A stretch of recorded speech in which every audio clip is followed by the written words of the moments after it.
विश्वनाथ भगवान की, महाकालेश्वर की, ओंकारेश्वर भगवान की, कुबेरेश्वर महादेव की। हर हर महादेव, हर हर महादेव, हर हर महादेव।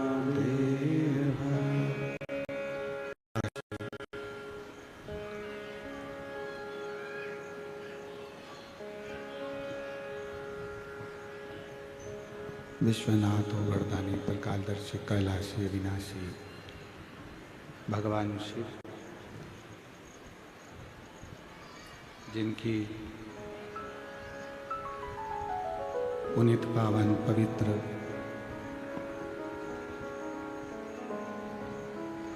शिव महापुराण की कथा बाबा देवादिदेव महादेव की कृपा से, उनकी करुणा, उनकी उदारता से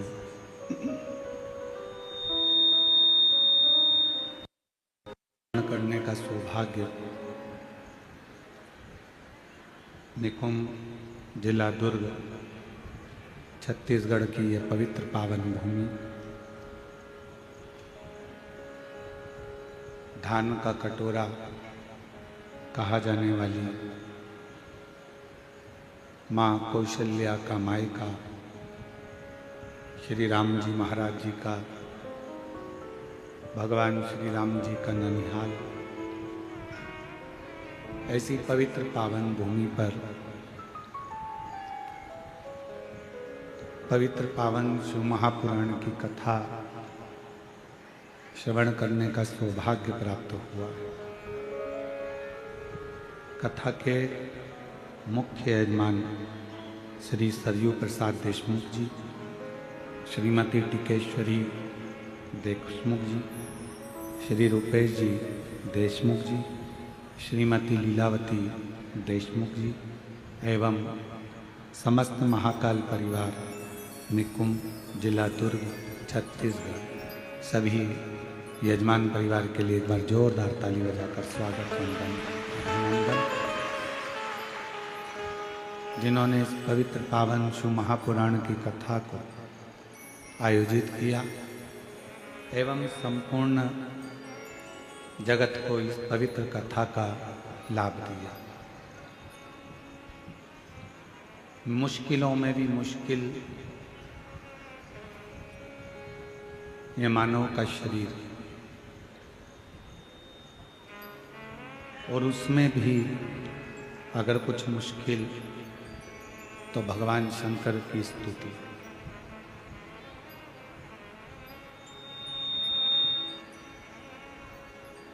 कथा मंडप में विराजमान सभी संत साधु तपस्वी साधक उपासक एवं वर्तमान कैबिनेट मंत्री जी एवं पूर्व गृह मंत्री जी एवं सभी अतिथिगण जो इस पवित्र कथा में पधारे हैं, उनके लिए भी एक बार जोरदार ताली बजाकर साधुवाद। तेरी कृपा बिना ना हिले एक भी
इस मानव शरीर में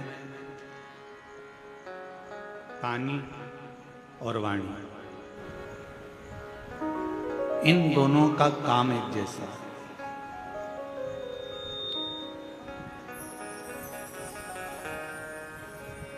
पानी अगर गंदा हो गया तो वो पीने के लायक नहीं रहता।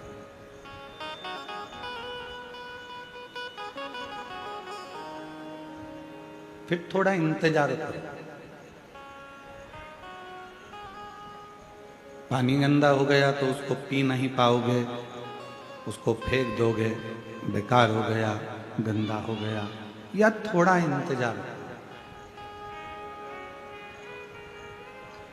पानी गंदा होने पर पीने के लायक नहीं रहता और वाणी गंदी होने पर बात करने के लायक नहीं रहती।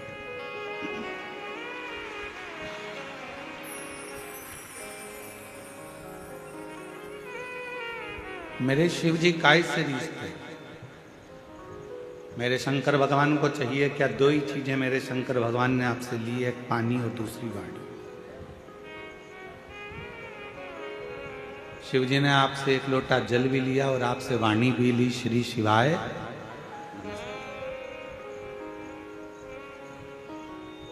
और किसी को रिझाना हो तो यही दो चीज जो शंकर भगवान को चाहिए वही सारी जगत को चाहिए।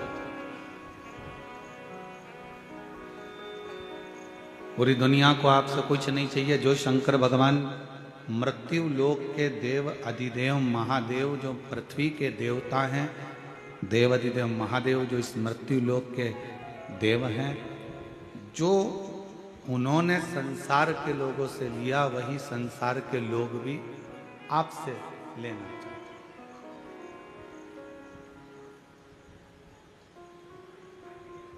क्या क्या चीज ली है शंकर जी ने आपसे? 2 चीजें ली, एक लोटा जल और मुख से निकली हुई वाणी, पानी और वाणी।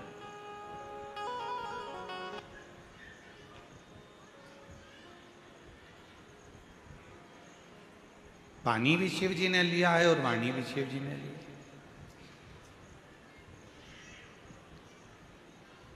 अब जगत को क्या चाहिए? जगत के लोगों को क्या चाहिए? जो शंकर भगवान ने आपसे लिया, पानी भी शंकर भगवान ने लिया और वाणी भी, उसी तरह संसार के लोगों को भी आपसे कुछ नहीं चाहिए। संसार के लोगों को भी केवल 2 चीज चाहिए। एक, कोई अतिथि तुम्हारे दरवाजे पर आए या किसी के प्राण छूट रहे हों तो जरा सा पानी उसको पीने को मिल जाए। अतिथि आए, उसका सम्मान पीने के पानी से हो जाए, और अतिथि आए तो आपकी मीठी वाणी से उसका सत्कार हो जाए। बस ये 2 चीजें चाहिए, जो शंकर को भी प्रिय है और जगत को भी प्रिय है।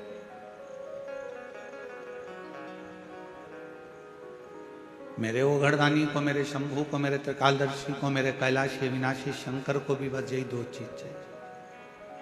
एक श्रेष्ठ तुम्हारी पानी की, जो 1 लोटा जल लेकर जा रहे हो, उसमें आपका भाव शुद्ध हो, निर्मलता का हो, हृदय का हो, भक्ति का हो। और आप जब किसी से मिल रहे हो, भगवान का भजन कर रहे हो, स्मरण कर रहे हो, कीर्तन कर रहे हो, तो आपकी वाणी शुद्ध। वाणी ऐसी बोलिए जो मन का आपा हो।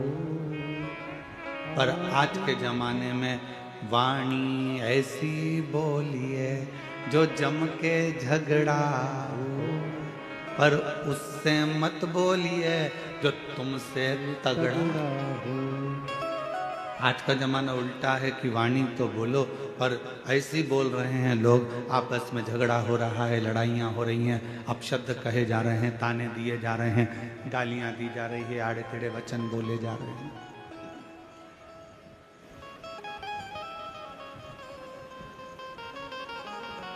उसमें श्रेष्ठता का भाव कहाँ रह गया?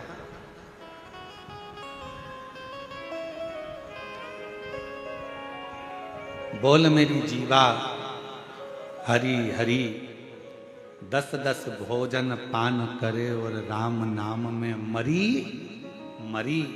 बोल मेरी जीवा हरि। ये जिह्वा एक ऐसी विचित्र है कि भजन का नंबर आ जाता है तो ये जीवान एकदम मौन हो जाती है, और भोजन का नंबर आ जाता है तो चिल्ला चिल्ला कितना अच्छा बना है, आपकी चटनी तो इतनी अच्छी है, आज तो जो भाजी बनी, सब्जी बनी, इतनी बढ़िया बनी है, आज की खिचड़ी, आज का चावल, आज का पोहा इतना बढ़िया बना, पूछो ही मत।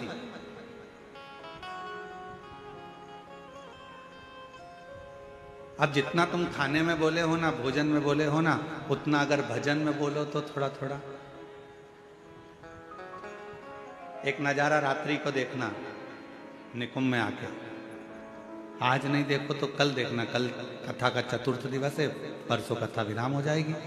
कल का कथा का समय तो यही रहेगा, 1 बजे से 4 बजे तक। परसों का कथा का समय सुबह 8 बजे से 11 बजे तक हो जाएगा। कल जब कथा का चतुर्थ दिवस रहेगा, विराम दिवस के 1 दिन पहले का दिन कौन सा कहलाता है? जम के बोलो, शिवरात्रि। तो कल तो हो जाएगा कथा का शिवरात्रि का दिन, और परसों के दिन जिस दिन कथा विराम हो रही है उस दिन है प्रदोष, और बाबा की कृपा से उस दिन भी आपको कथा का लाभ का आनंद मिलेगा। शिव तत्व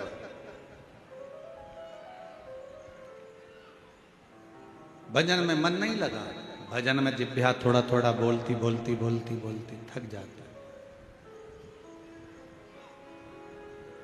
और जिब्या थकी फिर भगवान का नाम जाप स्मरण नहीं हो पाता।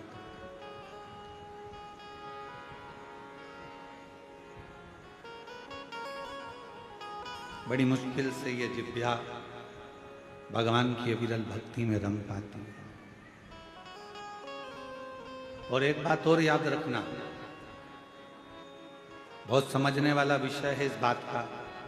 निकुंभ की मेरी जीजियों, छत्तीसगढ़ के मेरे जीजाओं, मेरी बेटियों, बेटाओं, मेरी माताओं, मेरे भाई, एक बात का स्मरण रखना, जितना जितना तुम भगवान की भक्ति में रमती चली जाओगी, लगती चले जाओगी, थोड़े दिन में भगवान मन में सोचते हैं कि ये बहुत ज़्यादा उपास कर रही है, बहुत ज़्यादा तप कर रही है, बहुत ज़्यादा मंदिर में पोछा लगा रही है, बहुत ज़्यादा झाड़ू लगा रही है, बहुत ज़्यादा मंदिर में रोज रोज आ रही है। तो भगवान क्या करते हैं, धीरे धीरे मन में से अपनी भक्ति को हटाने का प्रयास करते हैं, आपको दूर करेंगे।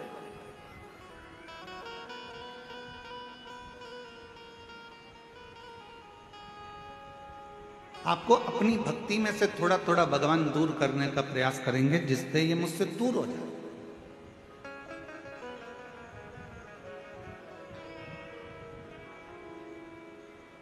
पहले भी कथा में काज फिर कह रहा है, बच्चा छोटा सा है, गोदी में है।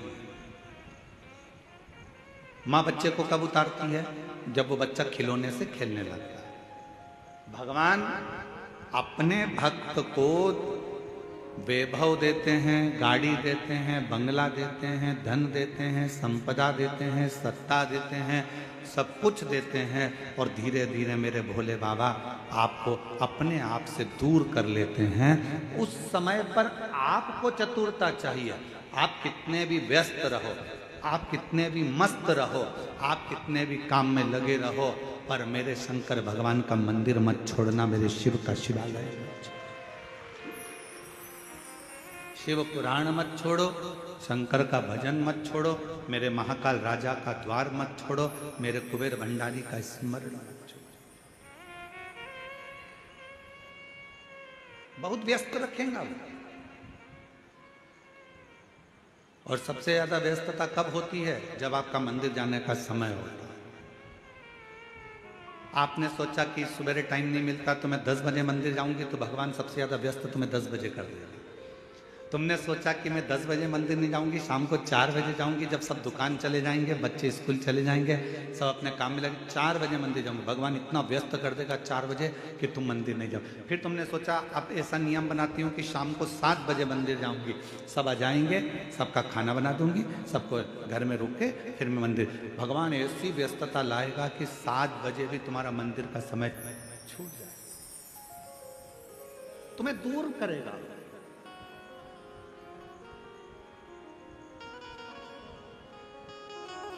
अब उस समय पर आपकी समझदारी चाहिए कि भगवान है मेरे शंभु, है मेरे त्रिकालदर्शी, है मेरे कैलाशी अविनाशी, है मेरे महाकाल राजा, है मेरे काशी विश्वनाथ, ऐसी कौन सी गलती हो रही है जो तुम मुझसे दूर कर रहे हो। भगवान कहेंगे ये गलती नहीं है, मेरे शंकर भगवान कहेंगे इसको गलती नहीं कहते। शिव जी कहेंगे तू इतनी मुझ में रम गई है, तू इतना मुझे मानने लगा है कि तेरे फैसले तू नहीं ले पा रहा, तेरे फैसले मुझे लेना पड़ रहे हैं, इसलिए अब तुझे थोड़ा दूर कर रहा हूं कि तू पूरा मुझ पर ही आश्रित है।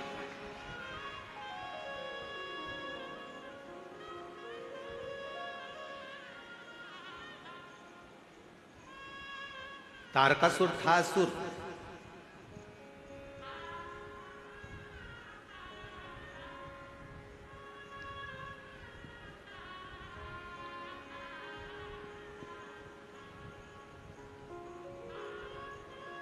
असुर था तारकासुर, पर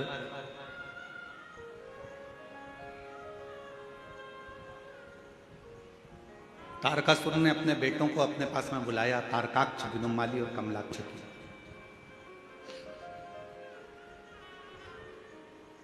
तीनों को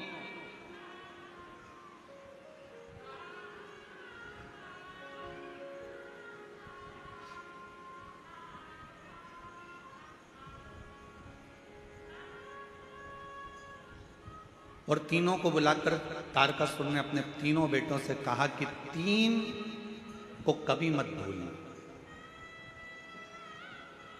और सुन लो मेरी छत्तीसगढ़ की जीजियों, मेरे छत्तीसगढ़ के जीजाओं, बहुत सावधानी से।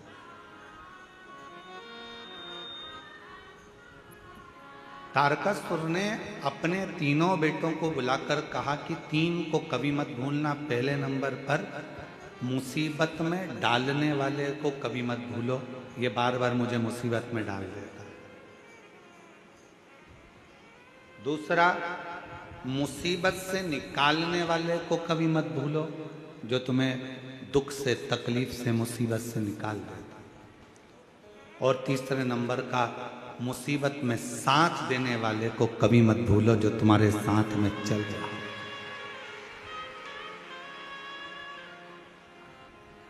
अब तारकासुर के तीनों बेटे तारकाक्ष, विदुमाली, कमलाक्ष की तीनों के अंदर एक प्रश्न खड़ा हुआ। क्या कभी असुरों की चित्तवृत्ति में भी कोई अच्छा प्रश्न आता है? कहा, अगर कुछ माता पिता के संस्कार अगर प्रबल हैं तो अच्छे प्रश्न क्यों नहीं आते? तारकासुर के तीनों बेटों के अंदर एक प्रश्न जागृत हुआ।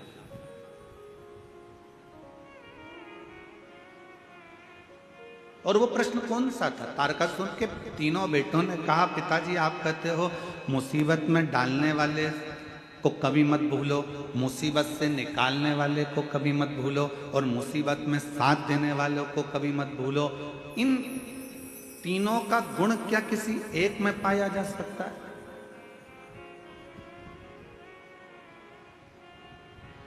क्यों नहीं? तारकासुर ने कहा, एक देव ऋषि नारद ऐसे हैं जो संपूर्ण जगत के कल्याण के लिए कहीं ऐसा क्रम उत्पन्न कर देते हैं कि व्यक्ति को लगता है कि मैं मुसीबत में, और वही देव ऋषि नारद आकर उसको मुसीबत से निकाल भी देते हैं, और वही देव ऋषि नारद उसको मुसीबत में साथ भी देते रहते हैं, उसको मंजिल तक पहुंचाने का काम। कोई प्रसंग कहा,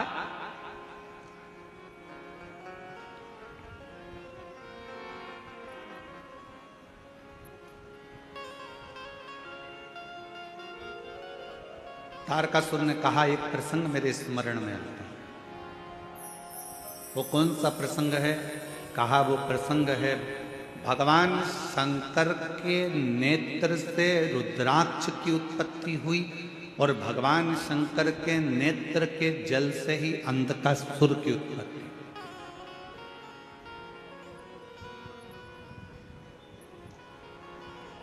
जो तपस्या कर कर नेत्र बंद कर कर रखे थे, तपस्या कर कर नेत्र बंद कर कर जो अश्रु गिरा था, उससे रुद्राक्ष का जन्म हुआ। रुद्राक्ष का जन्म। और इतने में माता पार्वती जी ने आकर आंखों को बंद कर लिया, और भगवान शंकर के नेत्र से जो जल गिरा उससे अंधकासुर हुआ।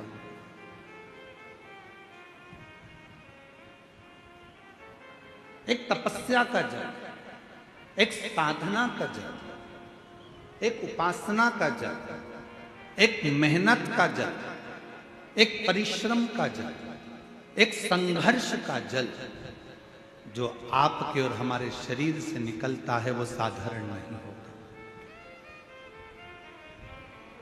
आज पूरा विश्व 21 जून को योग दिवस मना रहा है, पूरा विश्व मना रहा है।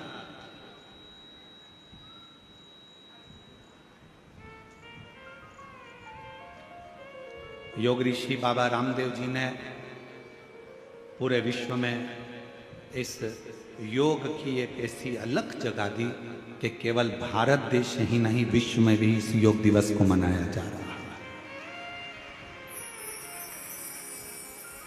और सभी को इस पवित्र योग दिवस की बहुत बहुत बधाई हो। संपूर्ण देश और संपूर्ण विदेश, जहाँ जहाँ पर सनातन धर्म है, वहाँ के सारे सनातनी स्वस्थ रहें, योग करते रहें और अपने जीवन को अलमस्त होकर जिए, यही काम।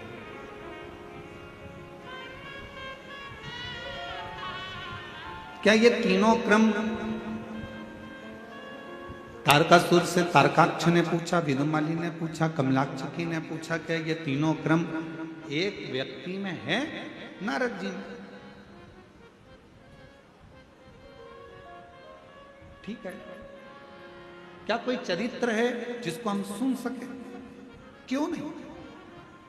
एक पवित्र चरित्र तारकासुर ने सुनाया। सुनो तारकाक्ष, विदुमाली, कमलाक्षकी, शंकर भगवान के नेत्र बंद करने से उनके नेत्र से जो अश्रु निकला उससे एक बच्चे ने जन्म ले लिया जिसका नाम था अंधकासुर। पार्वती जी ने उसको गोदी में ले लिया। अब बच्चा अगर जन्म लिया है, बच्चा अगर रो रहा है तो बच्चे को पार्वती जी ने अपनी गोदी में लिया। गोदी में लिया तो शंकर भगवान से कहा कि ये मेरा पुत्र है। शंकर भगवान ने कहा ये तुम्हारा पुत्र नहीं है, प्रभु आपके द्वारा प्रकट हुआ है तो मेरा तो पुत्र ही रहेगा।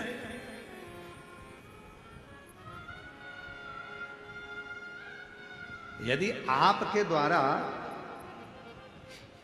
अगर प्रकट हुआ है तो ये तो मेरा पुत्र है। भगवान शंकर ने मना करा, इसको समुद्र में फेंक दो। पार्वती जी ने अंधकासुर को समुद्र में डाल दिया। हिरण्याक्ष ने उसको पाल पोस कर बड़ा करा और हिरण्याक्ष ने पाल पोस कर बड़ा करा।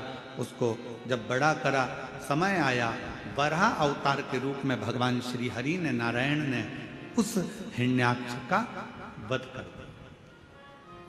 अब जरा ध्यान देना कि नारद जी ने वो क्रम कैसे करे।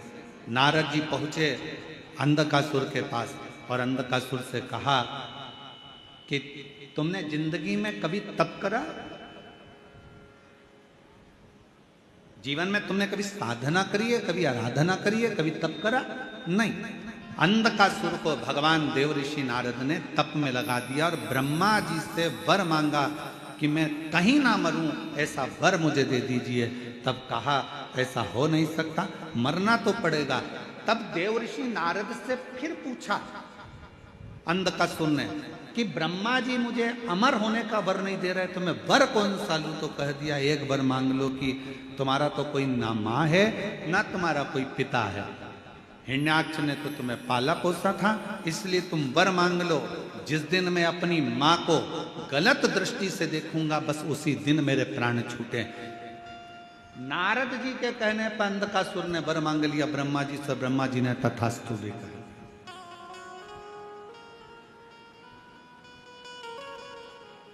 अब तथास्तु तो कह दिया, समझ लेना था अंधकासुर को कि अगर ब्रह्मा जी ने तथास्तु कहा है तो इसका मतलब है कि मेरी माता कहीं ना कहीं तो होगी, ये निश्चित। मेरी मौत अगर लिखी है तो मेरी माता कहीं ना कहीं तो होगी।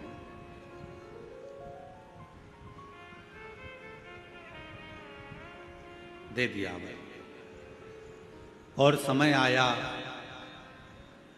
तारकासुर ने अपने पुत्र तारकाक्ष, विदुमाली और कमलाक्षकी तीनों से कहा, सुनो अब देखो नारद जी का काम देखिए कि ये असुर था, इसको मरना था, इसके प्राण जाना थे, पर इसको तप साधना में लगाकर इसको वर दिलवा दिया। और वर दिलवा कर जब ये अपनी माता पार्वती की सुंदरता का बखान करेगा और पार्वती को अपनी अर्धांगिनी बनाने का जब प्रयास करेगा तब इसके प्राण छूटेंगे।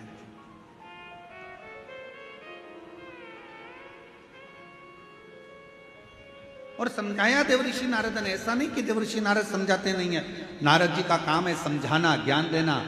एक विद्वान संत, साधु, सन्यासी, तपस्वी, साधक, उपासक की एक क्रमता होती है कि वो समझाने का प्रयास करते, पर तुम्हारी बुद्धि में बैठे तब तुम्हें समझ में आए। महाराज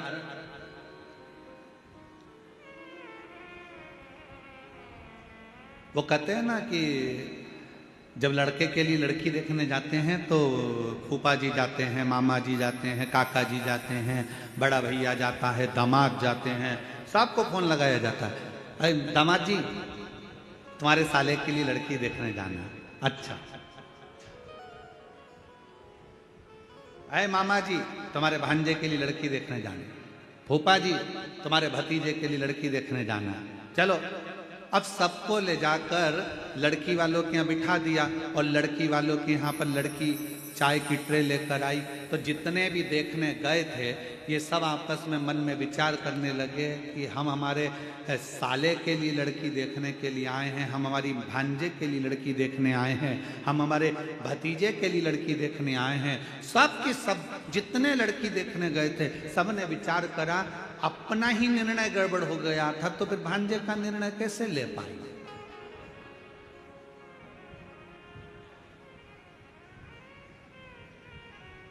जब हमारी शादी की बात आई तो हमने विचार करा, मामा सोचे कि हमने विचार करा, फूफा सोचे हमने विचार करा, दामाद सोचे हमने विचार करा, हमारा निर्णय हमको ही अच्छा नहीं मिल पाया तो हम हमारे साले के लिए कौन सा निर्णय ले पाएंगे। ये विचारणीय हो जाता है। परशु महापुराण की कथा एक बात कहती है, जन्म मरण और परण ये तीन मेरे शंकर भगवान के हाथ में हैं। भगवान शिव ने ये किसी को नहीं, ये भगवान शिव ने किसी को नहीं दिया। जन्म कब होना है, कहाँ होना है, कैसे होना है, कितनी बजे होना है, ये निश्चित स्वयं देवदेव महादेव करते हैं। मरण मृत्यु कहाँ होना है, किस जगह पर होना है, भले तुम कहीं पर भी रहते हो पर तुम्हारी मौत जहां लिखी होगी, जब लिखी होगी, जिस जगह पर लिखी होगी, जिस घड़ी में लिखी होगी, उस घड़ी में, उस पल, उस समय में मृत्यु तुमको लेकर चली जाएगी। और अगर तुम्हारी मौत नहीं लिखी है तो चाहे दुनिया के लोग मृत्यु के घाट उतर रहे हों, बाबा भोलेनाथ उस व्यक्ति को कैसे भी काल के पंजे से निकाल कर बाहर ले आएंगे। कोई बच जाएगा और मालूम पड़े बाकी के मर जाए। और ये हुआ। अभी अहमदाबाद में एक घटना घटी, बोलो टीवी पर देखी थी कि नहीं देखी थी? अरे जम के तो बोलो, देखी थी। अहमदाबाद में घटना घटी, कितना अच्छे अच्छे सब अपने अपने भावों से जा रहे थे, सबके हृदय में भगवान समाहित था, सबके हृदय में शिव था। फ्लाइट में बैठ भी गए, फ्लाइट उड़ भी गई। उस कैंपस में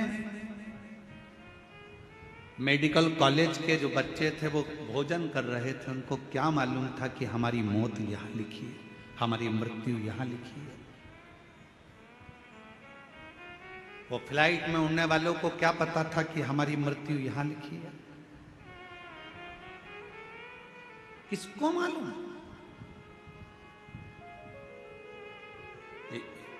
किसी को नहीं मालूम कि मृत्यु कहाँ, कब, कैसे लिखी है। पूछा था मां पार्वती जी ने भगवान शंकर से, अमरनाथ की गुफा में बैठकर भगवान शंकर से पार्वती जी ने पूछा था, प्रभु मेरा एक प्रश्न का उत्तर दीजिए।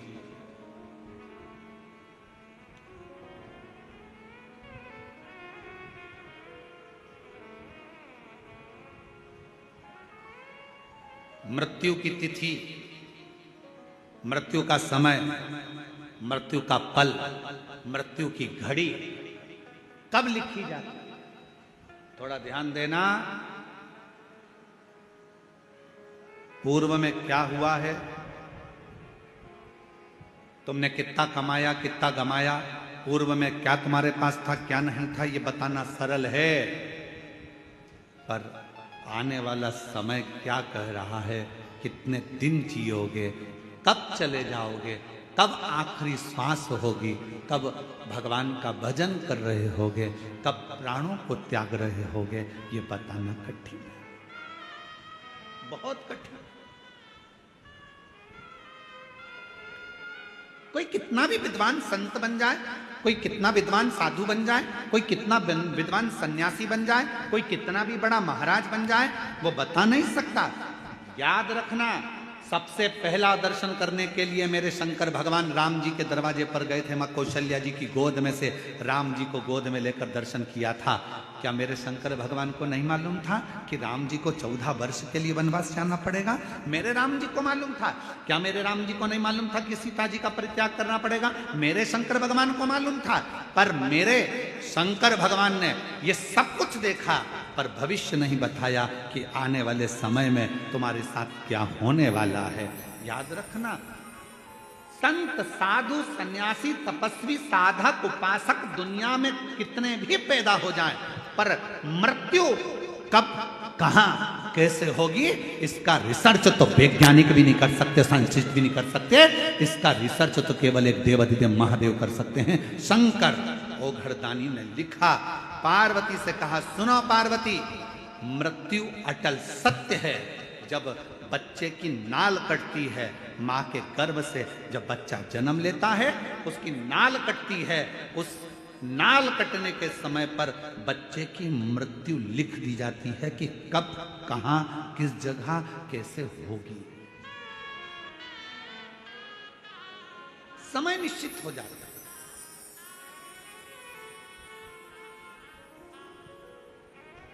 स्वामी विवेकानंद जी का प्रसंग याद कर लीजिए। स्वामी विवेकानंद जी ने रामकृष्ण परमहंस जी से पूछा था कि व्यक्ति को भगवान का नाम कब लेना चाहिए। रामकृष्ण परमहंस जी ने कहा था, मरने के 1 मिनट पहले। मरने के 1 मिनट पहले भगवान का नाम लेना चाहिए। तो रामकृष्ण परमहंस जी से स्वामी विवेकानंद जी ने पूछा कि मालूम कैसे पड़ेगा कि मरना कब है? तो रामकृष्ण परमहंस ने कहा, जब तुम्हें मालूम ही नहीं है कि मरना कब है, तो हर पल, हर मिनट, हर क्षण भगवान का नाम लेते रहो। कौन सा क्षण आखिरी होगा, किसको मालूम है? कौन सा क्षण?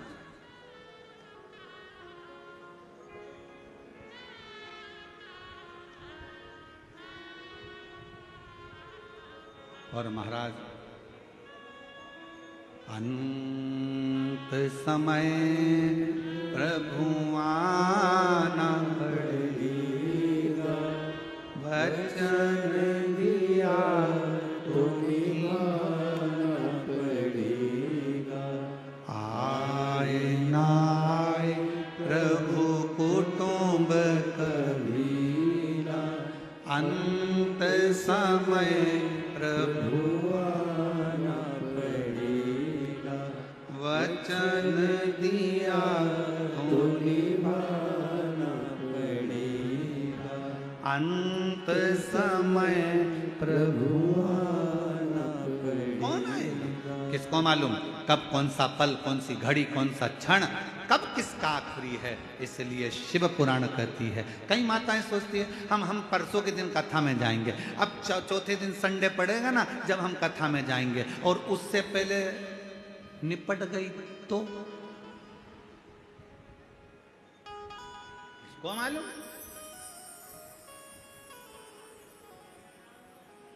अरे अभी सावन में अपने यहाँ कथा होगी ना, तब हम सुन लेंगे। हमने सोचा है सावन के महीने में हमारे पास में कथा होगी, तब हम सुनेंगे। और सावन से पहले निपट गई तो क्या बात है?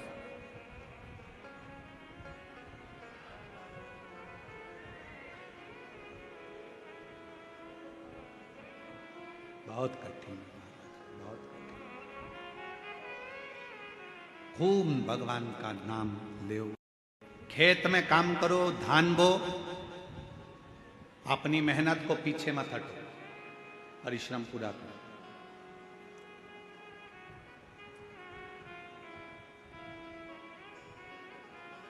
अभी छत्तीसगढ़ में एक चीज हमको देखने को मिल रही है, इसलिए हम कहने में पीछे नहीं हटते, भले किसी को बुरा लगे चाहे भला लगे। अभी हमको देखने को मिलता है कि कई किसान वर्ग के लोग, गांव के लोग अपनी अपनी जमीन को बेचकर शहर चले जाते हैं और सोचते हैं कि शहर में बहुत सारा सुख होगा, बहुत सारा सुख शहर में होगा। बड़ा बंगला बना लेंगे, जमीन बेची है तो थोड़ा पैसा मिल जाएगा, तो बंगला भी बड़ा बन जाएगा, गाड़ी भी आ जाएगी, सब कुछ आ जाएगा। पर मेरा करबद्ध हाथ जोड़कर निवेदन है इस व्यासपीठ से कि जो छोटे छोटे किसान है, जो जंगल गांव में रहते हैं, जिनके पास जमीन है और जो धान की फसल लगाते हैं या अन्य फसल लगाते हैं, उनसे कहूँगा अपनी जमीन बेचकर कभी शहर में मत जाओ। जो गांव में सुख है उस शहर में नहीं मिल सकता। जो अपने गांव में सुख है वो शहर में नहीं। शहर की चमक जरूर लग रही है कि यहाँ गाड़ी मिल सकती है, बंगला मिल सकता है, शहर में पानी मिल जाएगा, शहर में ये मिल जाएगा, एजुकेशन मिल जाएगा, सब कुछ मिल जाएगा। शहर में तुम्हें गाड़ी भी मिलेगी, पैसा भी मिलेगा, धन भी मिलेगा, बंगला भी मिलेगा। तुम जमीन बेच कर जाओगे तो तुम्हारे पास ढेर सारा धन भी होगा, सब कुछ होगा। शहर में सब कुछ मिल सकता है, पर शहर में तुमको जो शांति और प्रेम चाहिए, वो प्रेम और शांति गांव के सिवाय कहीं नहीं मिल सकती।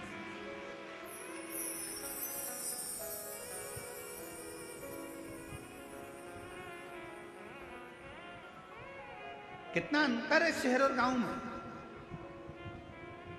शहर में अगर कोई साधु भी आ जाए, संत भी आ जाए ना, तो लोग उसको भिखारी समझते हैं। मांगने आया होगा, दरवाजा बंद कर दो, दरवाजा मत खोलना, दरवाजे पर लिख देते हैं कुत्तों से सावधान, अंदर मत घुस जाना। शहर में अगर कोई साधु संत भी आ जाए तो लोग उसको भिक्षुक समझते हैं, भिखारी समझते हैं। और गांव में अगर कोई भिखारी भी आ जाए ना, तो लोग उसे संत समझते हैं, साधु समझते हैं, सन्यासी समझते हैं, तपस्वी समझते हैं। मत बेचो अपनी जमीन को, भले थोड़ा सा टुकड़ा है, थोड़ी सी फसल लगाओ, अलमस्त जिंदगी जियो। अपनी जमीन है, अपनी जमीन पर रह रहे हो, तुम सब जमींदार हो। लोग कहते हैं ये किसान है, हम कहते हैं जिसके पास जमीन का भी अगर एक टुकड़ा है तो वो जमींदार से कम नहीं है, अपनी मस्ती में जीने वाला, अपनी मस्ती।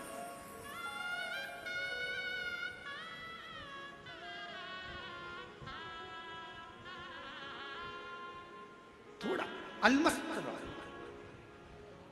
अपने जीवन को जितना प्रसन्नता में जीने का एक लक्ष्य बना सकते हो, वो छोटे से गांव में ही बना सकते हो।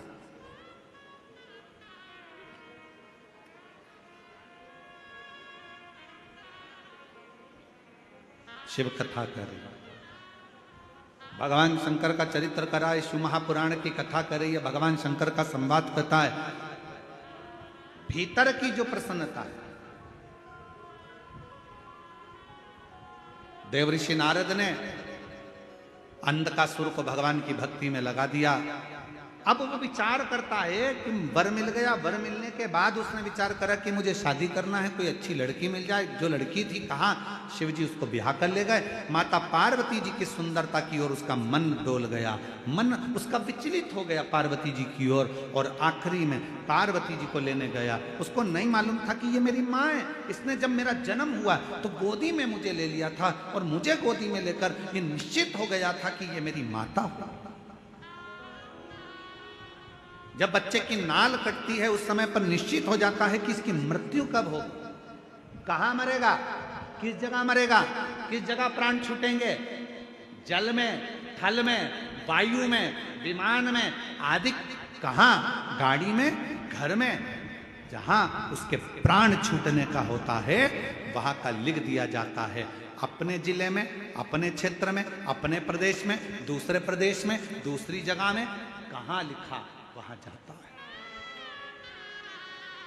वहां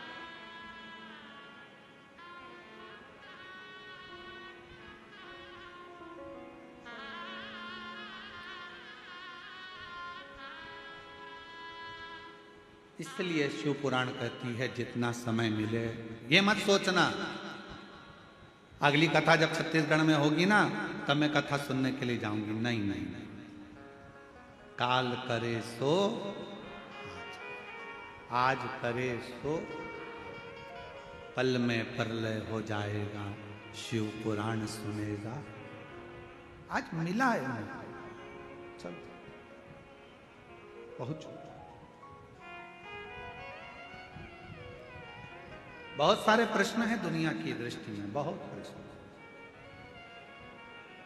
एक बहन ने एक प्रश्न लिखा कि गुरुजी, हम हमारे नर्मदा जी का दर्शन करने के लिए हम जबलपुर के पास बेड़ा घाट गए, वहाँ से हम शंकर जी का छोटा सा शिवलिंग लेकर आ गए, हम उसकी प्राण प्रतिष्ठा करे बिगर हम उसका पूजन कर रहे हैं, हमारे पास में प्रतिष्ठा का पैसा नहीं है, हम उसकी आराधना कर रहे हैं, क्या हमें पुण्य मिलेगा? क्यों नहीं मिलेगा?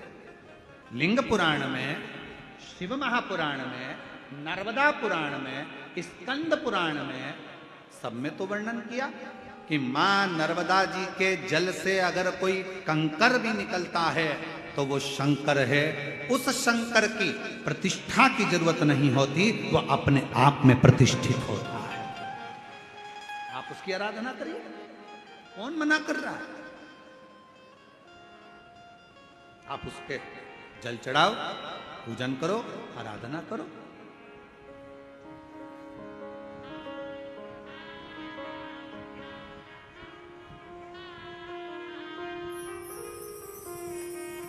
और आप जब उसकी आराधना करेंगे, उसका स्मरण करेंगे तो सुख अपने आप आए। और शंभु शरण मांगू घड़ी रे, दुख काटो दया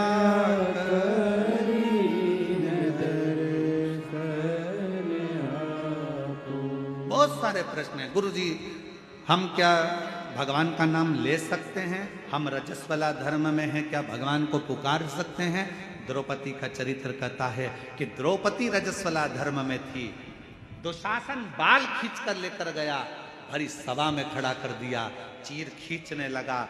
आखिरी में द्रौपदी ने अपने गुरु जी से पूछा, गुरु द्रोणाचार्य से कहा, गुरुदेव कोई नहीं बचा रहा, मेरे पति नहीं बचा रहे, मेरे काका ससुर, काकी सास बैठी, अंधकार यहाँ पर धतराष्ट्र गांधारी बैठे, वो नहीं बचा रहे, कोई बचाने को तैयार नहीं है, भीष्म पितामह नहीं बचा रहे, गुरुदेव आप बताओ मैं क्या करूं? तब गुरु जी ने कहा, एक काम कर, वो द्वारका नाथ को पुकारना प्रारंभ कर दे।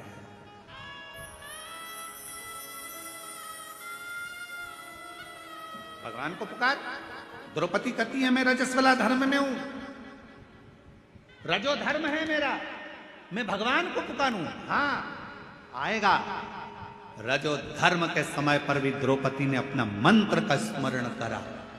शिव महापुराण की कथा कहती है, भगवान का नाम, तुम शुद्ध हो अशुद्ध हो, तुम स्नान करे हो ना करे हो, तुम कहां बैठे हो उससे भी मतलब नहीं।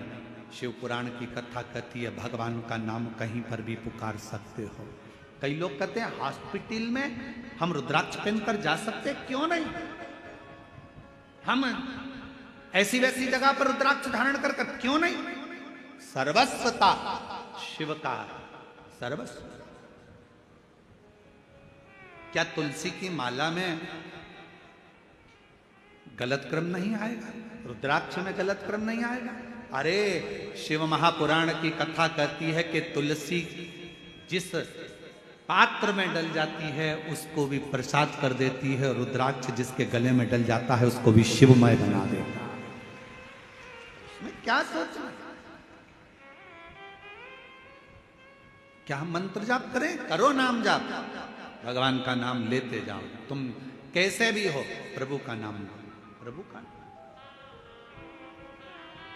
श्री शिवाय नमस्तुभ्यं, श्री शिवाय नमस्तुभ्यं। सब बोलो, सब जितने भी बैठे हैं, लाखों की संख्या में आप लोग आए, कोई पंडालों में जगह नहीं है, रोडों पर आप लोग बैठे हो, दिल से बोलिए, भाव से बोलिए, श्री शिवाय नमस्तुभ्यं, श्री शिवाय नमस्तुभ्यं, श्री शिवाय नमस्तुभ्यं, श्री शिवाय नमस्तुभ्यं। आप भगवान का नाम कहीं पर कभी भी कैसे भी किसी भी घड़ी किसी भी पल किसी भी क्षण पुकार सकते। रात्रि को नींद ना आए, बैठ जाओ, 2 मिनट भगवान का नाम पुकारो। कोई काम अड़चन आ गई है, परिश्रम करो, मेहनत करो, कुछ देर भगवान के नाम का स्मरण करो, भगवान आए आए। जब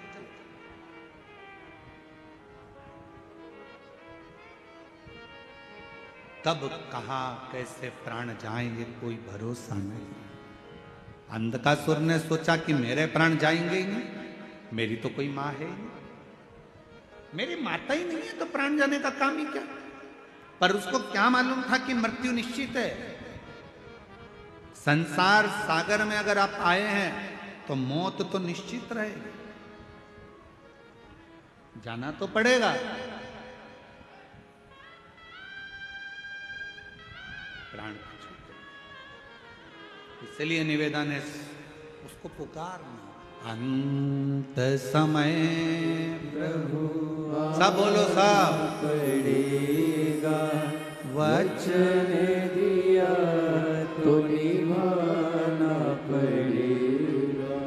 आए ना आए प्रभु कुटुंब कभी ना, अंत समय प्रभु आना पड़ेगा। वचन दिया तो निभाना पड़ेगा। अंत समय प्रभु आना पड़ेगा। पुकारते रहो, वो आएगा जरूर। उसको जपते रहो, वो सुनेगा जरूर, आएगा। उसको पुकार, सुन, शिव कथा करिए।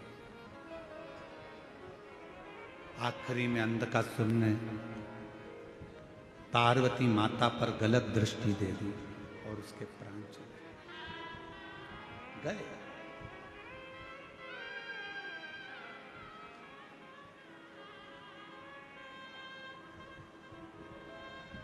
कई लोग ऐसे भी हैं, यहीं बैठे हैं, कई मेरी जीजियां ऐसी बैठी हैं, कई बेटियां ऐसी बैठी हैं, कई जीजा ऐसे बैठे हैं। उनके मन में हमेशा एक बात आ जाती है, ए गुरुजी, हमने भगवान को ऐसे ऐसे कर लिया, गलती हो गई। अब जैसे कल कथा सुनी तो कहा कि गुरुजी आपने बताया कि जिस दिन व्रत होता है उस दिन बेलपत्र नहीं तोड़ना चाहिए, और हमने पुराने समय में हमने पशुपति व्रत करे, हमने तो उसी दिन बेलपत्र तोड़ लिया, तो हमने गलती कर दी। आपको मालूम नहीं था, आपके स्मरण में नहीं था, आपको याद नहीं था। और जब तक मालूम नहीं रहता, स्मरण में नहीं रहता, याद नहीं रहता, तो सोच लेना चाहिए कि हमारा शंकर हमें माफ करता चले जा रहा है, हमारा शिव हमें माफ, हमारा शंकर माफ कर रहा है, ये निश्चित है। हमें स्मरण में नहीं था। अब बार बार पीछे का सोचो, बार बार पीछे का स्मरण करो तो आगे बढ़ पाओगे क्या? अरे बोलो तो जम के, बढ़ पाओगे? नहीं। अरे ऐसा हो गया, अरे वैसा हो गया, अरे ये हो गया, अरे वो हो गया, बार बार पीछे का याद कर। हिरण और शेर में क्या अंतर है? हिरण 90 किलोमीटर पर घंटे की स्पीड से भागता है। कौन? अरे बोलो तो, हिरण। हिरण 90 किलोमीटर पर घंटे की स्पीड से भागता है और शेर 60 किलोमीटर पर घंटे की स्पीड से भागता है। दोनों में तेज कौन दौड़ता है? अरे बोलो, जम के बोलो। हिरण। वो 90 किलोमीटर पर घंटे की स्पीड से हिरण भागता है और शेर 60 किलोमीटर पर घंटे की स्पीड से भागता है।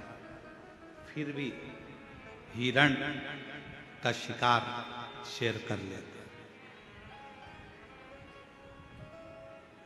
हिरण का शिकार शेर कर लेता है। क्यों? कैसे? किस लिए? ऐसा क्या हुआ कि हिरण 90 की स्पीड से भाग रहा है, शेर 60 की स्पीड से भाग रहा है और उसका शिकार कर लिया जाता है? कैसे? तो शिव महापुराण की कथा का एक संवाद याद रखना। हिरण 90 की स्पीड से भाग रहा है, पर हिरण पीछे पलट पलट कर रुकता, पलट कर देखता, फिर भागता, फिर पलट कर देखता, फिर भागता।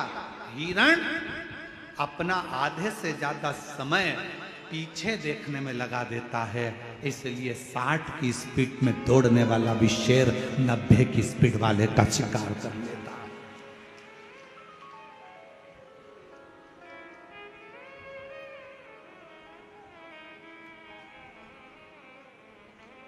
पलट रहा है, पीछे देख रहा है, पीछे, फिर पीछे देखा, फिर पीछे देखा, फिर पीछे देखा, फिर पीछे देखा, तो शेर ने उसका शिकार कर लिया। 90 की स्पीड में भाग रहा था हिरण, पर 60 वाले ने 90 वाले का शिकार कर लिया। पीछे पलटने के चक्कर। और आपसे निवेदन है मेरी छत्तीसगढ़ की जीजियों, मेरे छत्तीसगढ़ के जीजाओं, मेरी बेटियों बेटाओं, आपसे निवेदन है। कई बेटियां कहती हैं मैंने पहले एग्जाम दिया, 4 बार एग्जाम दिया, 5 बार एग्जाम दिया, मैं क्लियर नहीं कर पा रही हूँ, मैं सीए बनूंगी कि नहीं बनूंगी, डॉक्टर बनूंगी कि नहीं बनूंगी, मैं ये वाला एग्जाम पास करूंगी कि नहीं करूंगी, मैं ये कर पाऊंगी कि नहीं कर पाऊंगी, मैं इंजीनियर बन पाऊंगी कि नहीं बन पाऊंगी, मैं कलेक्टर बनूंगी कि नहीं, मैं एसपी बनूंगी कि नहीं बनूंगी। ये पीछे तुमने कितने भी एग्जाम दिए उसको मत देखो, तुम्हारी स्पीड 90 की होना चाहिए। अच्छा पढ़ो, मेहनत करो, संघर्ष करो और दौड़ते रहो, आगे बढ़ते रहो, फिर तुम्हारा शिकार कभी नहीं होगा। तुम एक दिन अपने सिंहासन पर बैठकर ही रहोगे। एक पत्र है, अच्छा है, शंभू शंभू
खुशबू राहुल जैन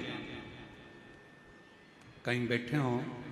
खुशबू राहुल जैन, सरोना जिला कांकेर छत्तीसगढ़, मोबाइल नंबर ये है। खुशबू राहुल जैन अगर कहीं बैठे हों तो बेलपत्र लेने के लिए आ सकते हैं। खुशबू राहुल जैन, सरोना जिला कांकेर छत्तीसगढ़, मोबाइल नंबर। गुरुदेव, बाबा का कितना बखान करूं कम है। गुरुदेव, मुझे झटके आते थे और झटके के कारणवश मैं गिर जाती थी और मुझे याद नहीं रहता था कि क्या हो, समझ नहीं आता। ये झटके आते आते सालों निकलते चले गए, जिंदगी बढ़ती चली गई। आयुर्वेदिक इलाज करवाया, डॉक्टरों का इलाज करवाया, पर कभी भी झटके बंद नहीं। आखिरी में किसी बहन जी के कहने पर कथा सुनना प्रारंभ करी।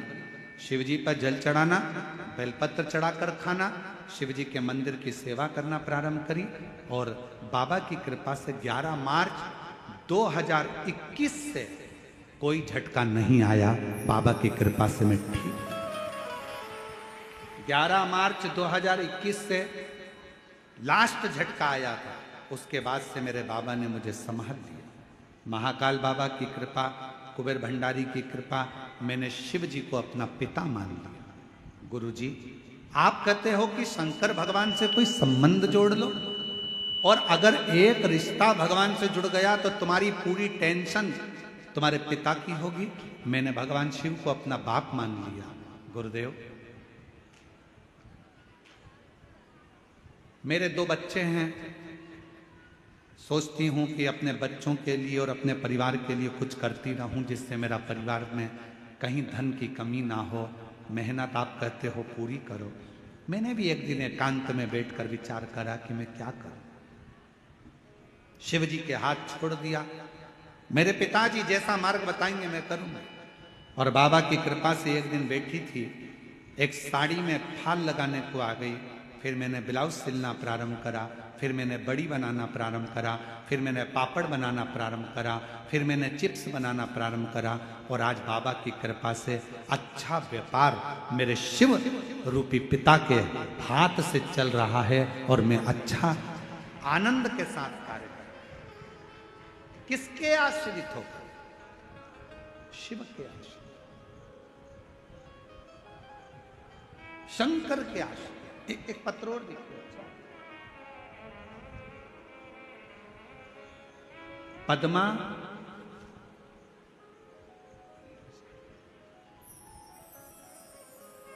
जरा पढ़ के बताओ क्या लिखा है। पद्मा सहारा कि साहला?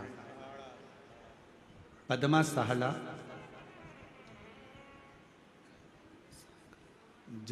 जामसार कला थाना डोंगर गांव से हूँ। कहीं बैठी हो तो हाथ हिला सकती हैं। पद्मा सहारा जामसारा कला थाना डोंगर गांव से हूँ। बाबा व्यासपीठ को प्रणाम करती हूँ। गुरुजी, मेरे भोले बाबा की माला का वर्णन करूं, उसकी स्मरण करूं। बहुत गरीब थी गुरुदेव, कभी कभी तो 2 दिन भूखा ही रहना पड़ता था। जरा पत्र को आप लोग पढ़ेंगे तो आपको स्मरण में आएगा। बहुत गरीब थी, कभी कभी 2-2 दिन भूखा रहना पड़ता था। मैंने बहुत कुछ सहे गुरुजी, फिर भी मैंने बाबा पर पूर्ण भरोसा कर लिया। आप कहते हो शिव जी को छोड़ना नहीं। मुझे लगता है दिल से अगर शंकर भगवान को पकड़ा तो शंकर भी हमको नहीं छोड़ते हैं गुरुदेव। हमने शिव को पकड़ लिया, विश्वास करना आपने सिखा दिया। आपने कहा कि मेहनत, परिश्रम, संघर्ष और शंकर का भरोसा कभी नहीं छूटता। बस वही मन में था। गुरुदेव, मेरा बड़ा बेटा नौकरी में लग जाए, मैं बाबा से प्रार्थना करती थी। मेरे छोटे बेटे की आंख से दिखाई नहीं देता, आंखें कमजोर थी। मैं बाबा से प्रार्थना करती कि बाबा मेरे बेटे की नौकरी लग जाए और मेरे बेटे को दिखना प्रारंभ हो जाए। उसकी आंखों में दिखाई नहीं देता। बहुत परेशान, करूं तो करूं क्या? शिव पर भरोसा करा। आपकी कथा दिन रात सुनती। लोग मुझे कहते ये पागल हो गई है शिव जी के लिए, पर आपकी कथा सुनकर आज मेरे बाबा ने ऐसी कृपा कर दी गुरुदेव कि मेरे बेटे की आंख की रोशनी भी ठीक हो गई और 2023 में मेरे बेटे की सरकारी नौकरी भी लग गई बीएसएफ में। बाबा को मैं आज धन्यवाद देती हूं, जो कि राजस्थान में बॉर्डर पर मेरा बेटा नौकरी कर रहा है। बॉर्डर राजस्थान में बीएसएफ की नौकरी पर आज मेरा बेटा है। मेरे शिव की कृपा से आंखें भी ठीक हुई और नौकरी भी। क्या देता है शिव, क्या प्रदान करता है शंकर? मेरा उघड़दानी, मेरी जीजियों, आपको लगता होगा कि यह लाखों की भीड़ आती है, लाखों की जनता शिव महापुराण की कथा सुनने आती है, पर ईमानदारी से बोलना, अगर मेरा शंकर आपकी झोलियों में खुशियां नहीं देता तो क्या तुम ये शिव महापुराण की कथा में जाते क्या? बहुत कठिन है। ना तो यहाँ पर कोई आडंबर है, ना यहाँ पर कोई पाखंड है, ना यहाँ पर कोई दिखावा है, ना यहाँ से कुछ दिया जाता है, ना यहाँ से कुछ प्रदान किया जाता है। केवल तुम आते हो, कथा सुनते हो, दिल लगाते हो बाबा से, और बाबा तुम्हारी झोली 3 महीने में भर देता है। ये उसकी कुछ भी नहीं है यार। सीवर वाला महाराज तो मिलता भी नहीं है।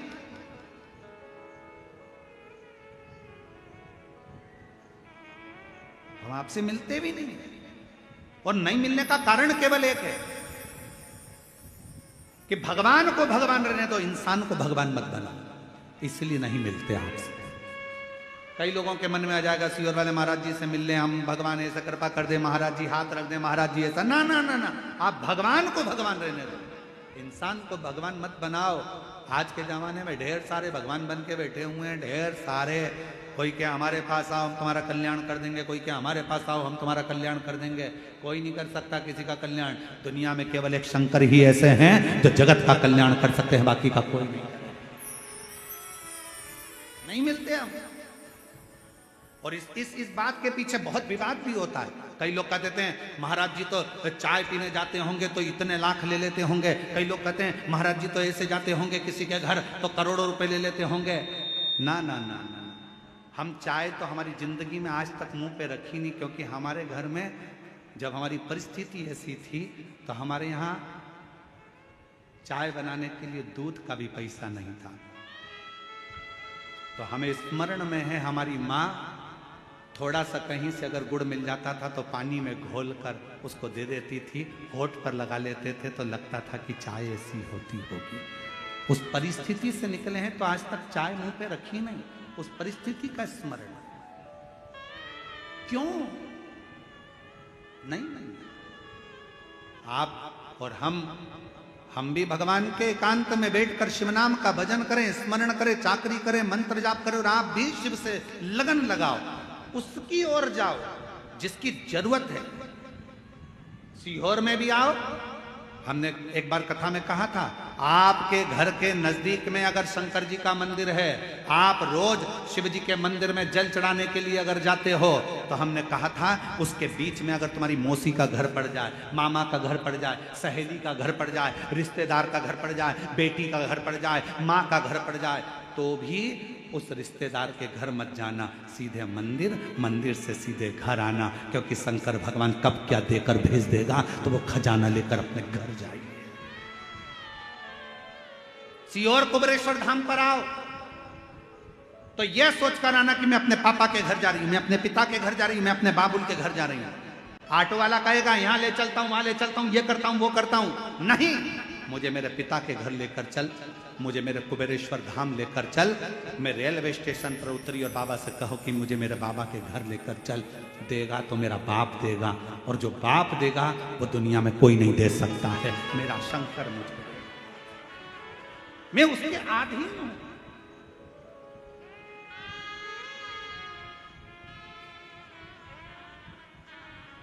रिश्ता तेरा मेरा सबसे